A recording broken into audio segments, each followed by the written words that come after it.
नमस्कार. आज आपण चाललो आहोत लोहगडच्या पायथ्याशी वसलेल्या घेरेवाडी या गावी.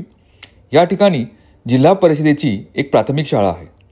अत्यंत दुर्गम भागातील अशा या शाळेत 1ली ते 5वी अशी सुमारे 30 मुले शिक्षण घेत आहेत. रोटरी क्लब ऑफ उद्योगनगरी पिंपरीच्या रोटरी एकलव्य प्रकल्पाअंतर्गत आम्ही येथे एक स्मार्ट टीव्ही व एक लॅपटॉप देत आहोत. भौतिक सुविधांचा अभाव असला तरी ह्या मुलांमध्ये शिक्षणाची जिद्द वाखाणण्याजोगी आहे.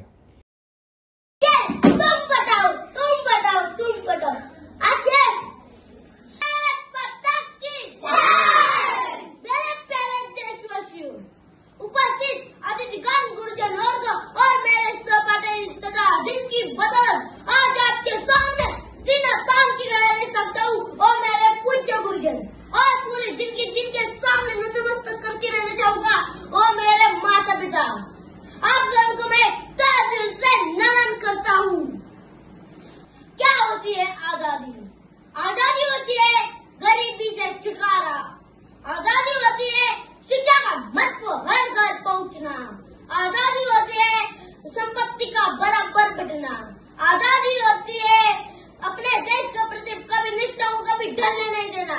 क्या है आजादी देश के हर घर में पहुंची है? ये सवाल आप सभी को सोचने के लिए मजबूर करता है. Morning to all my teachers, parents and all my dear friends. My name is Sanskriti. I am in 5th class. Vande Mataram is our national song. Tiranga is our national flag.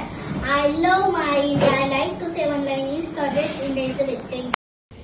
खडतर परिस्थितीत ही शिक्षणाची ज्योत तेवत ठेवणाऱ्या व अशा दुर्गम भागात दररोज काही तासांचा प्रवास करून येणाऱ्या काळे सर व भालेराव सर या 2 शिक्षकांना खरं सलाम आहे.